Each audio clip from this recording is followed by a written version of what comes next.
తెలంగాణ ప్రజలందరికీ నమస్కారం. ఈరోజు విజృంభిస్తున్న విశ్రాంతి మరణాలు దాదాపు 32కు చేరింది. తాజాగా ఇంకా ఇద్దరు రిటైర్డ్ ఉద్యోగులు తనువులు చాలించారు. అందులో నిన్న ఒక్కసారి ఇవాళ ఒకసారి. నేను వాళ్ళ ఫోటోలు చూపించే ముందు ఈరోజు ప్రభుత్వం ఎందుకు ఇంత ఉదాసీనంగా వ్యవహరిస్తూ ఉంది, ఎందుకు పట్టించుకోనట్టుగా పనిచేస్తూ ఉంది అని అంటే, ఈరోజు తాజాగా ఇంకొకసారి ఈసారి ఎంపీడీఓగా ఉన్నాడు. ప్రభుత్వం సిగ్గు శరం ఏం లేకుండా, అంటే ఇక ఎందుకు బతున్నారా అనేది కూడా అర్థమవుతలేదు నాకు. ఇంకా వీళ్ళ దగ్గర పదవులు పెట్టుకొని కుర్చీలు పెట్టుకొని ఈరోజు ఇంకా మేమేమో పొడుస్తామని చెప్పే స్థాయికి వచ్చింది. కానీ ఈరోజు వీళ్ళతో ఏం అవుతలేదు. ఇప్పుడు ఇక్కడ ఉన్న ఫోటోలో కనిపిస్తున్న సార్ పేరు శ్రీ గొట్టం రాజేంద్ర ప్రసాద్ గారు, ఎంపీడీఓ వెంకటాపురం, ములుగు జిల్లా. ఈయన సార్ హార్ట్ అటాక్తో నిన్న చనిపోవడం జరిగింది. అంతేకాకుండా ఈరోజు ఆర్థిక భారం బాగాలేదు. ఈరోజు సారు కూడా రావాల్సిన అమౌంట్ చాలా ఉన్నాయి ప్రభుత్వంలో. ఈసారి మరణించిండు. ఇంకొకసారి నిన్నటి దినాన ఇంకోసారి కూడా మరణించిండు. ఈసారి పేరు ఈసారిది కొల్లాపూరు. సార్ పేరు మనోహర్, మండల అధికారి, రిటైర్డ్, కొల్లాపూర్లో పనిచేసిన పంచాయతీ అధికారి మరియు ఇన్ఛార్జ్ ఎంపీడీఓ కొల్లాపూర్. హార్ట్ అటాక్తో చచ్చిపోయాడు సార్ కూడా. షాద్నగర్ సార్ది. శేఖరన్న నమస్తే, ఏం చేస్తున్నావని, హైదరాబాద్లో ఉన్నావా లేక కల్వకుర్తిలో ఉన్నావా? ప్రతిరోజు ఉదయం నాకు ఫోన్ చేసేది సార్. ఒకసారి నాకు పంపిన లెటర్ ఇది. శేఖరన్న నమస్తే, ఏం చేస్తున్నావన్నా, హైదరాబాద్లో ఉన్నావా లేక కల్వకుర్తిలో ఉన్నావా? ప్రతిరోజు ఉదయం నాకు ఫోన్ చేసిన వారు. అన్న, నా దగ్గర డబ్బులు లేవు. ప్రతిరోజు స్నానం చేసి సూర్యభగవాన్ని చూస్తూ వరండాలో కూర్చుంటాను. మీ వదిన వంట చేసి పెడుతుంది. ఇంటి నుంచి బయటకి అస్సలు వెళ్ళడం లేదు. అలా ప్రతిరోజు నాతో ఫోన్ కాల్ చేసి మాట్లాడడం జరిగేది. శేఖరన్న, మనకు రిటైర్మెంట్ డబ్బులు ఎప్పుడు పడతాయి అని చెప్పి ఈ ఫోన్లు ఇప్పుడెప్పుడు నాకు వస్తున్నాయి అన్న, చాలా ఇబ్బందుల్లో ఉన్నాను అని బాధపడేవారు. మనోహర్ అన్న, ఏం బాధపడకు, వచ్చేటప్పుడు ఆ డబ్బులు మనకు వస్తాయి. మీరు నా వద్దకు వచ్చి కల్వకుర్తిలో 2-3 రోజులు ఉండిపో. దేవుడి దయ వల్ల మనకు కావాల్సినవి అన్నీ ఉన్నాయి. నేను డబ్బులు పంపిస్తాను, మీరు బాధపడకండి. నేను చాలా ఫ్రీగా ఉన్నాను. ఇంటికి వచ్చేసి ఒక మనిషి ఒకే చోట ఉంటే తిక్క ఆలోచనలు వస్తాయి. అందుకే నా వద్దకు రా, నాకు ఎలాంటి ఇబ్బందులు లేవు అని శేఖర్ బ్రదర్ చెప్తుండే. నేను మీకు ఫోన్పే ద్వారా డబ్బులు పంపిస్తాను. మీరు వెంటనే వచ్చేయని చెప్పి యుంటిని అన్న, తప్పక మీ వద్దకు వస్తానని, రేపో మాపో వస్తా, నాకు కొంచెం టైం ఇవ్వు అని అనేవారు అన్న శేఖర్. అన్న, ప్రతిరోజు మీతో మాట్లాడితే నాకు ధైర్యం ఉంటుంది అన్న, అందుకే ప్రతిరోజు నీతో మాట్లాడుతున్నాను అని అనేవారు. ఆఖరికి శ్రీ మనోహర్ నా వద్దకు రాకుండానే వెళ్ళిపోవడం చాలా బాధ అనిపిస్తుంది. నేను ప్రతిరోజు శ్రీ మనోహర్ గారు హార్ట్ అటాక్తో చనిపోయిన రోజునే ఉదయం నుంచి మధ్యాహ్నం 3 గంటలకు పని ఒత్తిడి వలన మొబైల్ ముట్టుకోలేదు. నేను భోజనం చేసి మొబైల్లో చూస్తూ ఉంటే కొల్లాపూర్ పంచాయతీ కార్యదర్శి శ్రీ మల్లేష్ గారి మెసేజ్, సార్ మిస్ యూ, చూసి ఆశ్చర్యపోవడం జరిగింది. వెంటనే శ్రీ మల్లేష్ గారు ఫోన్ చేయడం, వారు అవును సార్, అంతా అయిపోయింది, మొత్తం అయిపోయింది అని చెప్పారు. చాలా బాధేస్తుంది. ప్రతిరోజు కొల్లాపూర్లో తన రూమ్లో స్వయంగా వంట చేసి నాకు పెట్టేవారు. శేఖర్ అన్న, హోటల్లో అసలు తినకు, నేను స్వయంగా వంట చేసి పెడతాను, కలిసి భోజనం చేద్దాం. నేను ఉండగా నువ్వు హోటల్లో ఎందుకు తింటావన్నా, నీ శరీరం పాడవుతుంది అని అనేవారు. అన్నగారు ఆఫీస్ నుంచి తొందరగా ఇంటికి రా, నా కోసం అన్నం వండి నేను వెళ్ళే వరకు తినకుండా ఉండి ఆ తర్వాత ఇద్దరం కలిసి ప్రతిరోజు భోజనం తినేవాళ్ళం. నాకు ఇష్టమైన వంటలు ప్రత్యేకంగా వండి పెట్టేవారు. ఆఖరికి టమాటో రసం. నేను శ్రీ మనోహర్ గారు ఒక ఆత్మీయ మిత్రుని కోల్పోవడం చాలా బాధేస్తుంది. నేను ప్రతిరోజు మొబైల్ చూసేవాడిని, కానీ ఈరోజు మొబైల్ చూడలేదు. ఆఖరికి నేను వారిని ఆఖరి చూపు చూడలేకపోయాను. అంతిమ యాత్రకు దూరం అయ్యాను. చాలా దురదృష్టవంతుని. నేను ఒక ఆత్మీయుని కోల్పోయాను మిత్రమా. మనోహర్, నన్ను క్షమించు. శ్రీ మనోహర్ ఎంపీఓ రిటైర్ గారి ఆత్మకు శాంతి కలగాలని భగవంతుని కోరుకుంటున్నాను. మీ మిత్రుడు ఎం శేఖర్ గౌడ్, రిటైర్డ్ సూపరింటెండెంట్. ఇది ఒక మిత్రునికి, చనిపోయిన తన మిత్రుని గురించి రాసినటువంటి ఒక లేఖ అనుకోను. ప్రతిరోజు మాట్లాడుకునేవారు. అంటే ఇలాంటి సంఘటనలు, ఈ ఫోటో ఉన్న వ్యక్తే మనోహర్. ఈయననే ఎంపీడీఓ. ఈరోజు ఇంకొకసారి ఇంతకుముందు నేను చూపించిన ఆయన చనిపోవడం జరిగింది. ఆయనకు త్వరలో రిటైర్మెంట్ ఉన్నది. ఆన్ డ్యూటీలో ఆయనకు స్ట్రోక్ వచ్చింది. రేపు రిటైర్ అయిపోతే నా పరిస్థితి ఏంది అని చెప్పి ఈరోజు రిటైర్ కాబోయేటోళ్ళు కూడా ఈరోజు బాధపడే పరిస్థితి. 2 రోజుల క్రితం ఎడ్యుకేషన్ డిపార్ట్మెంట్కు సంబంధించిన ఒక సార్ ద్వారకా హోటల్లో నేను సాయంత్రం ప్రెస్ మీట్ అయిన తర్వాత టిఫిన్ చేద్దామని చెప్పినప్పుడు అక్కడ ఒక సార్ కలిసి, సార్ 2 నెలల్లో నా రిటైర్మెంట్ ఉంది, నా పరిస్థితి ఏంది అని ఈ విధంగా చాలామంది పోలీసులు, ఎస్ఐలు, కానిస్టేబుళ్ళు, సిఐలు ఈ విధంగా అనేక మంది బాధపడతా ఉంటారు. ఇదో ప్రభుత్వానికి ఇంత కూడా చీమ కొట్టినట్టు కూడా లేదు. ఇప్పటికీ ఈ మరణంతో కలిపి 32 మంది ఇప్పటి వరకు చనిపోవడం జరిగింది. మరణాల సంఖ్య పెరుగుతూ ఉంది.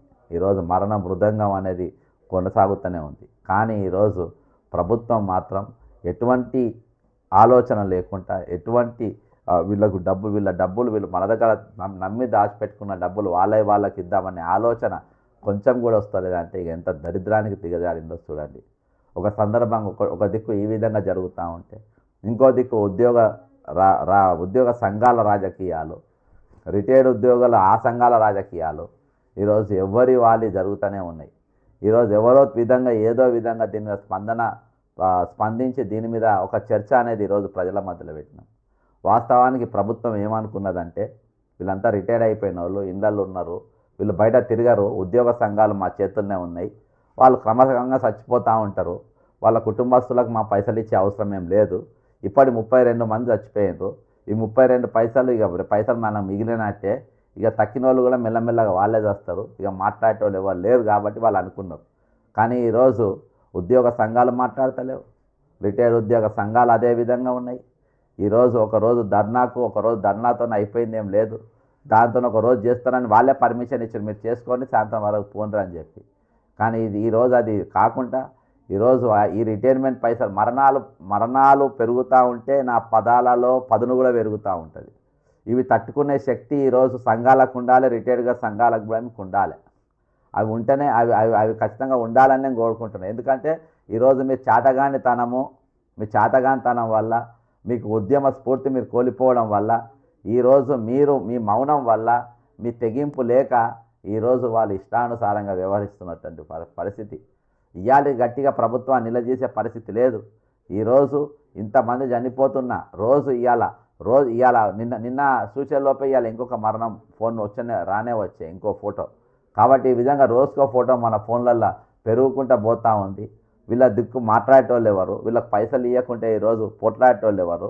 కాబట్టి ఇవన్నీ జరుగుతూ ఉన్నాయి. కాబట్టి ఈరోజు మా పదాలలో కూడా పదును పెరుగుతుంది. ఎప్పుడైతే ఉద్యోగ సంఘాలు కానీ ఈరోజు మా తరపు, నేను ఎవరి తరపున ఇలా వాళ్ళు కూడా ఈరోజు రాజకీయాలు మాట్లాడే కాడికి వచ్చి ఈరోజు మేము మా గుర్తింపు లేకుండా పోతుందని ఇలా ఇక్కడ గిరితింపులు గాడిది గుడ్డ అది ఇంపార్టెంట్ కాదు. ఈరోజు ఎవరి హక్కు వాళ్ళకి దక్కడం అనేది ఇంపార్టెంట్. ఈరోజు ఎవరికి రావాలనుకున్న పైసలు వానికి రావాలనేది ఇంపార్టెంట్. అది ఈరోజు గవర్నర్ స్పందన లేదు, ఈ రాష్ట్రంలో చీఫ్ సెక్రటరీ స్పందన లేదు, ఈరోజు ఫైనాన్స్ సెక్రటరీ స్పందన లేదు, ఈరోజు కేంద్ర ప్రభుత్వం మౌనంగా ఉన్న పరిస్థితి. కాబట్టి నేను ఒక స్టెప్ బై స్టెప్ వేసుకుంటే ఎప్పుడైతే సుప్రీంకోర్టుకు వరకు పోయిందో ప్రభుత్వంలో చర్చ మొదలైంది. ఈరోజు ఇది ఎక్కడికి దారి తీస్తుందో వాళ్ళకి అర్థమైతలేదు, ఇది ఎక్కడి వరకు పోతుందో వాళ్ళకి అర్థమైతలేదు. ఈరోజు ఒక చర్చ అనేది మొన్నటికెళ్ళి స్టార్ట్ అయింది. ఈరోజు సరే నేను 101% వాళ్ళ డబ్బులు వాళ్ళకి ఇస్తే నేను ప్రభుత్వానికి నేను చెప్తున్నా కదా, ఇది మాకు కొట్టాడాల్సిన అవసరం లేదు, మాట్లాడాల్సిన అవసరం లేదు. ఈరోజు అనేకమైన అంశాలు ఉన్నాయి. నాకు నిరుద్యోగుల అంశం ఒక దిక్కు ఉన్నది, ఉద్యోగుల అంశం ఒక దిక్కు ఉన్నది, రిటైర్డ్ ఉద్యోగుల సంఘం అంశం ఒక దిక్కు ఉన్నది, కాంట్రాక్ట్ ఉద్యోగుల జీతాల గురించి అట్నే ఉన్నది, అవుట్సోర్సింగ్ అదే విధంగా ఉన్నది, ఈరోజు ఆరోగ్య భద్రత సమస్య అదే విధంగా ఉంది, ఈరోజు భూములు గుంజుకునే పరిస్థితి అట్నే ఉన్నది, ఈరోజు హైదరాబాద్ ఇండస్ట్రీస్ తరలింపుది అదే విధంగా ఉన్నది, ఈరోజు మన కొత్తగా ఫ్యూచర్ సిటీ అనేది మరో కుంభకోణానికి తెరలేపారు, అవి ఉన్నాయి. ఈ విధంగా అనేకమైన అంశాలు ఉన్నాయి ఈరోజు మాట్లాడడానికి. మరి ఇదే అంశం నేను ఎందుకు పట్టుకున్నా? రిటైర్మెంట్ అంశమే ఎందుకు పట్టుకున్నా? కాబట్టి ఎందుకంటే దీనికి ఫుల్ స్టాపులు లేవు, కామాలు లేవు, ఇది కొనసాగుతూనే ఉంటుంది. కాబట్టి నేను దానికోసం అని చెప్పి సబ్జెక్టు తీసుకున్నా. ఈరోజు ఈ సారు మనోహర్ సార్ అనేది ఆయన రోజు ఆయన శేఖర్ గౌడ్కి అనేది రాసిన ఫోన్ల వాళ్ళ సంభాషణ ఈరోజు ఇప్పటిదాకా మీకు చదివి నేను వినిపించిన. ఈరోజు ఆ విధమైన మనోహర్ ఎంతమంది మనోహర్ల ఫోన్లు ఎంతమంది శేఖర్ గౌడ్లకు పోతున్నాయి ఒకసారి ఆలోచన చేయండి. అలాంటి ఫోన్లు అలాంటి నన్ను శేఖర్ గౌడ్ లెక్క పెట్టుకొని ఈరోజు ఎంతమంది మనోహర్ నాకు ఫోన్ చేస్తున్నా మీకు తెలుసా? ఈరోజు ఎంతమంది రిటైర్డ్ అయిన ఒక అక్క నాకు ఫోన్ చేసింది, నాకు మెసేజ్ పెట్టింది, తమ్ముడు నాకు బీపీ లేదు, షుగర్ లేదు, నేను దీక్ష చేస్తా తమ్ముడు, నేను ఆమర్ నిరా దీక్ష చేస్తా, అట్లా చేస్తే ఏమైనా పైసలు వస్తాయా అని అక్క ఫోన్ చేసింది. ఆ అక్కకి 2 కొడుకులు ఉన్నారు. ఆ 2 కొడుకులు కూడా సెటిల్ చేయాల్సిన బాధ్యత నా పైన ఉన్నది. వాళ్ళు ఇప్పటిదాకా నేను ఈ పైసలు వస్తాయేమో వాళ్ళకి ఏమన్నా వ్యాపారం పెట్టిద్దాము, లేకుండా వాళ్ళని ఏమన్నా సెటిల్ చేద్దామని నేను చెప్పి చూస్తూ ఉన్న తమ్ముడు. ఇప్పటిదాకా నాకు పైసలు రిటైర్డ్ అయిన ఉద్యోగి మొన్న ధర్నాకు వచ్చింది ఆమె, దీనికి కూడా వచ్చింది. ఈరోజు ఆమె నేను దీక్ష చేస్తా తమ్ముడు, నాకు షుగర్ లేదు, బీపీ లేదు అని ఒక 62, 63 ఏళ్ళు ఉన్నటువంటి అక్క నాకు మెసేజ్ పెట్టడం జరిగింది. కాబట్టి ఇవన్నీ చూస్తూ ఉంటే ఏమనిపిస్తుంది? ఈరోజు ఎవరికి ఏమనిపిస్తలేదా? ఈరోజు సంఘాల సందాలు వసూలు చేస్తారు, వాళ్ళు హ్యాపీగా ఉంటారు. వాళ్ళు ఒకడేమో రియల్ ఎస్టేట్ దందా చేస్తుంది, ఇంకోడేమో ఏసీబీ ఫైలర్ దందాలు చేస్తున్నట్ట. ఏసీబీలు పైరవలు చేసుకొని వాళ్ళ రిజిస్టెంట్ ఇస్తే పైసలు బాగా వస్తాయంట.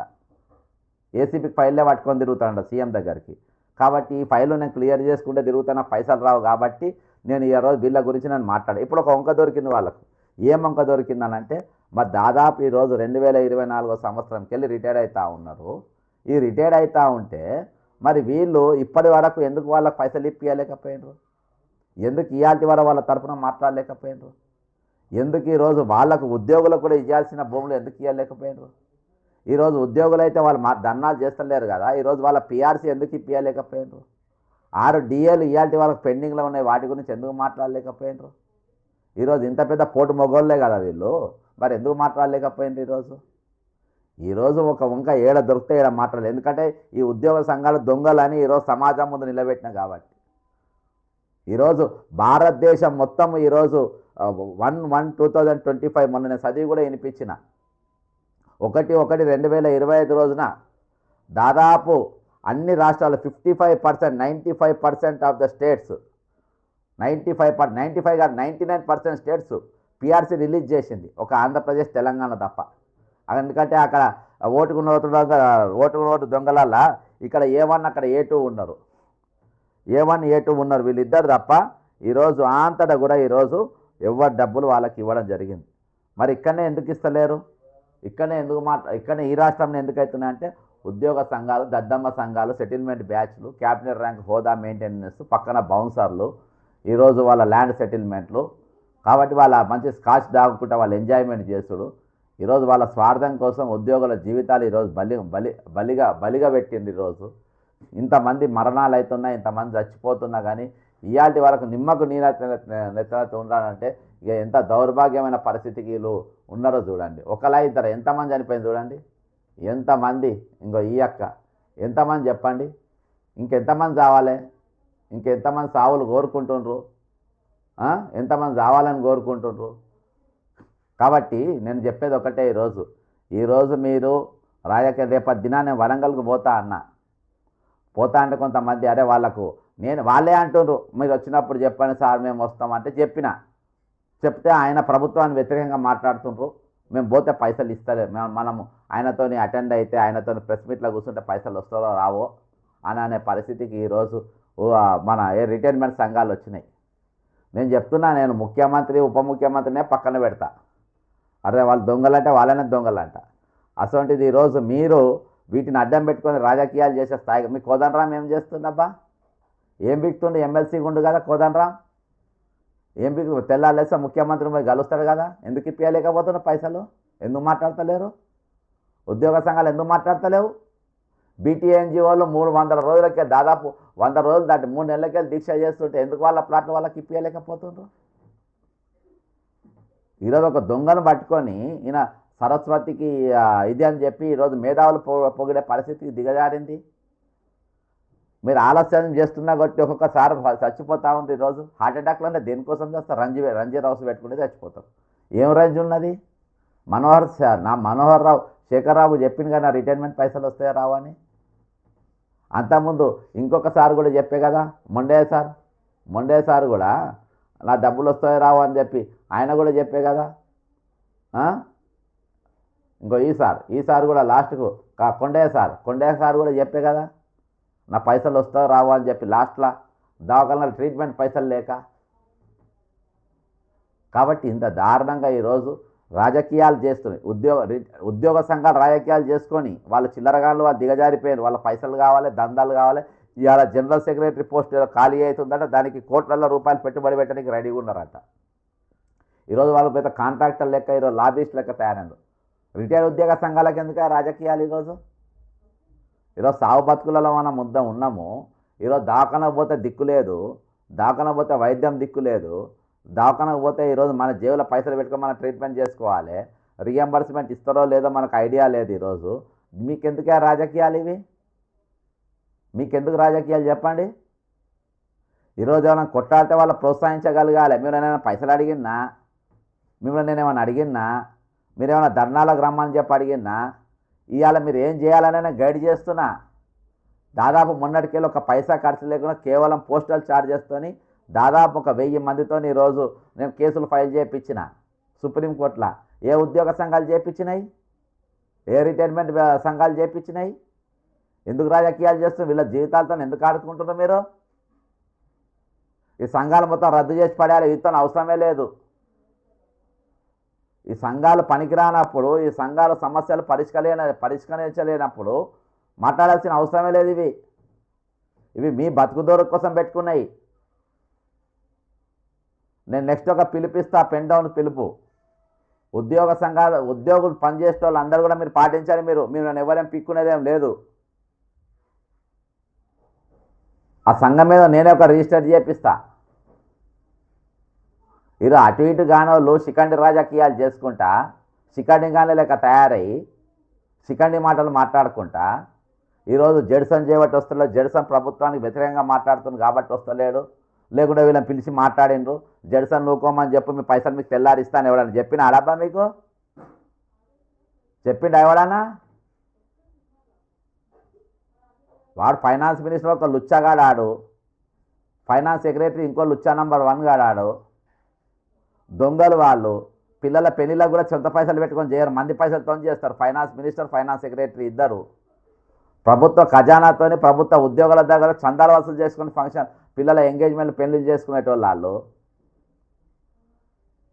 ఇస్తామన్నారా ఈరోజు? ఇంకిద్దరు చచ్చిపోయినరు. ఎవరు దీనికి బాధ్యత? ఎవరు వహించాలి? ఇవన్నీ ప్రభుత్వ మరణాలే అని చెప్పి ఫోటో పెట్టి ఒక మెసేజ్ పెట్టగానే అయిపోయిందా? దీని వెనుక ఉన్న కుట్ర ఏందో మేము చెప్పినా కదా మొన్న ప్రెస్ మీట్లా. ఈరోజు రాజ్యాంగంలో డబ్బులు ప్రభుత్వానికి ఆదాయం వస్తుంది. ఆదాయం రాగానే మొట్టమొదటిగా వాళ్ళు కట్టాల్సిన పైసలు దేనికంటే ఈరోజు ఉద్యోగుల జీతాలు ఇవ్వాలి, పిఆర్సీ ఇవ్వాలి, డిఏలు ఇవ్వాలి, మళ్ళీ రిటైర్మెంట్స్ బెనిఫిట్స్, పెండింగ్ బిల్స్ మొత్తం క్లియర్ చేయాలి. అది మెడికల్ రియంబర్స్మెంట్ కానీ ఏమన్నా కానీ వాళ్ళకున్న బకాయిలు మొత్తం తీర్చిన తర్వాత నెక్స్ట్ అప్పులు కట్టాలి. సెకండ్ ఫేజ్లో, సెకండ్ స్టెప్. ఇది రాజ్యాంగ విరుద్ధం. ఒకవేళ ఆ విధంగా ప్రభుత్వం చేయకుంటే అది రాజ్యాంగానికి విరుద్ధంగా పనిచేస్తున్నట్టు. దాన్నే కదా మేము సుప్రీంకోర్టులో వేయించింది మీతోని, మీరేసింది నేనేసింది. మరి ప్రభుత్వం ఎందుకు అడుగుతలేదు దీని మీద? ఈ సిగ్గులేని సంఘాలు ఎందుకు అడుగుతలేవు? వీళ్ళు ప్రభుత్వానికి ఎందుకు నోటీస్ ఇస్తలేరు? ఈరోజు భారతదేశం మొత్తం పిఆర్సీలు ఇచ్చింది, మా పిఆర్సీ ఎందుకు ఇస్తలేవు అని చెప్పేసి ఈరోజు సచివాలయంలో పనిచేసే ఉద్యోగులు కానీ, ఈరోజు పోలీసు ఉద్యోగులే కానీ, ఈరోజు మెడికల్ డిపార్ట్మెంట్ వాళ్ళే కానీ, రెవెన్యూ డిపార్ట్మెంట్ వాళ్ళే కానీ, ఎక్సైజ్ డిపార్ట్మెంట్ వాళ్ళే కానీ ఎందుకు అడుగుతలేరు మీరు? నా ఇంటర్ఫియరెన్స్ ఉండదు, నాకు అవసరం లేదు. మీరు ఈ ఒక్క దానిపైన ఈరోజు ఉద్యోగ సంఘాలు ఎందుకు మాట్లాడతలేవు? మీకు ఈ పదమన తెలుసా? మీరు ఉద్యోగ సంఘాలు మీరు కమిటెడ్ ఎక్స్పెండిచర్ అంటే ఏందో తెలుసా మీకు?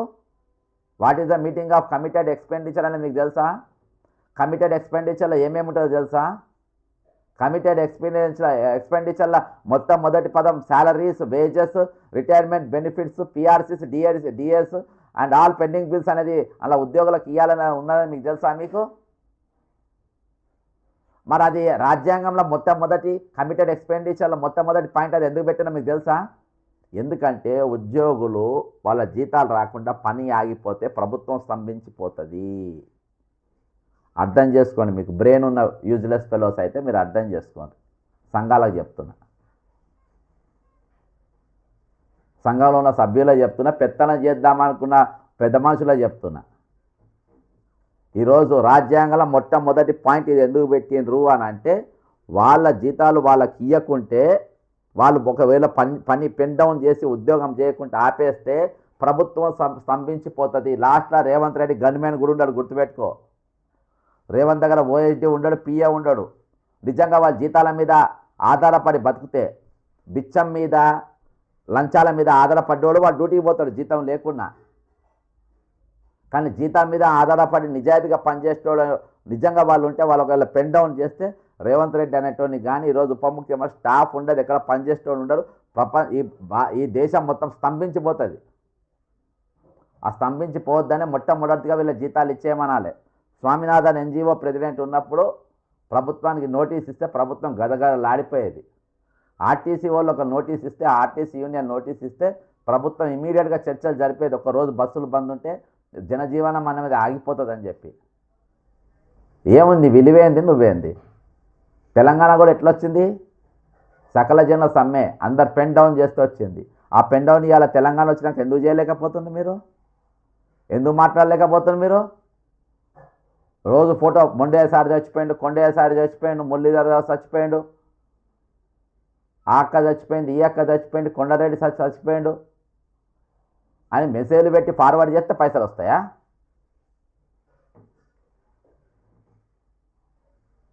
ఈరోజు గుత్పలు అందుకొని ప్రభుత్వమే నాకున్న ధైర్యం మీకు లేదేందబ్బా? నేనున్న సేఫ్ జోన్లో మీరు ఏరున్నారు చెప్పండి? 34 ఏళ్ళు ఈ పార్టీలో పనిచేసిన ఒక ఫోన్ చేసి నేను ఏ ఇష్యూస్ నేను మాట్లాడానంటే రేపు పొద్దుగాల వరకు నేను ఎమ్మెల్సీ కుర్చీలో కూర్చుంటా, నామినేటెడ్ కుర్చీలో కూర్చుంటా. ఈరోజు ఈ దేశం, ఈ రాష్ట్రం అనేది దివాళి తీసిందని చూపించడానికి వాళ్ళు ఏం చేయాలి? రిటైర్మెంట్ వాళ్ళ పైసలు ఆపాలి, ఉద్యోగుల పిఆర్సీలు ఆపాలి, జీత భత్యాలు ఇచ్చే పైసలు కూడా లేవని. ఇటువంటి నాకు రిటైర్డ్ ఎంప్లాయ్ ఒక ఆయన పంపిండే ఒక వీడియో వినిపిస్తా, మీరు వినండి వాళ్ళు ఏం చెప్పింది అనేది. రోషయ్య గారు ఏం చెప్పింది, ఇటువంటి చాతగానోళ్ళు ప్రభుత్వం చేస్తే ఏ విధంగా ఉంటుంది అనేది రోషయ్య గారు ఏం చెప్పిండ్రో ఒకసారి మీరు రోషయ్య గారు చెప్పింది ఒకసారి వినండి. రోషయ్య గారు చెప్పింది వింటే మీకు అర్థమవుతుంది. ఇది చంద్రబాబు నాయుడు ఉద్దేశించి చెప్పింది. ఆర్థికంగా బాగలేదు, అప్పు పుడతలేదు, అనా పైసా ఎవడు ఇస్తలేడు, ఎవరినైనా గెలవడానికి బ్యాంకర్లు దొంగలు చూస్తున్నారు తెలంగాణ రాష్ట్ర ప్రతినిధులను. ఎవడు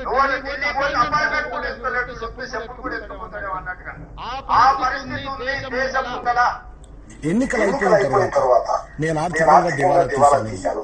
నా దగ్గర ఒక రూపాయి కూడా లేదు. ప్రభుత్వం నడపడం నాకు చేత కాదు.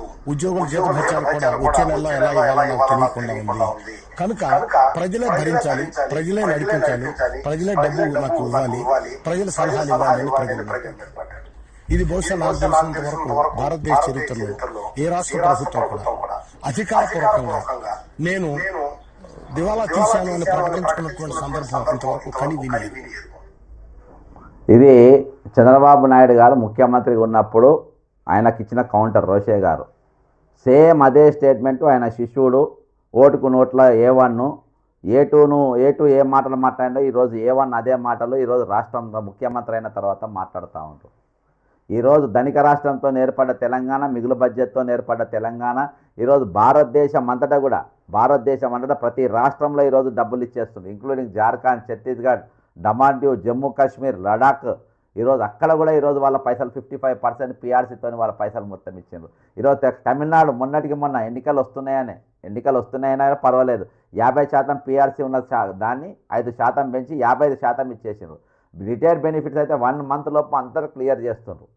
మరి ఆ రోజు తెలంగాణ ఎందుకు చేయలేకపోతున్నారు, ఎందుకు చేస్తలేరు? నీకు ఫుట్బాల్ ఆడడానికి పైసలు ఉంటాయి, మిస్ వరల్డ్ పెట్టడానికి పైసలు ఉంటాయి, నీకు ఏది మన అన్ని మూసి ప్రక్షాళన పైసలు ఉంటాయి, మూసి కట్టడానికి పైసలు ఉంటాయి, అన్నిటికీ పైసలు ఉంటాయి.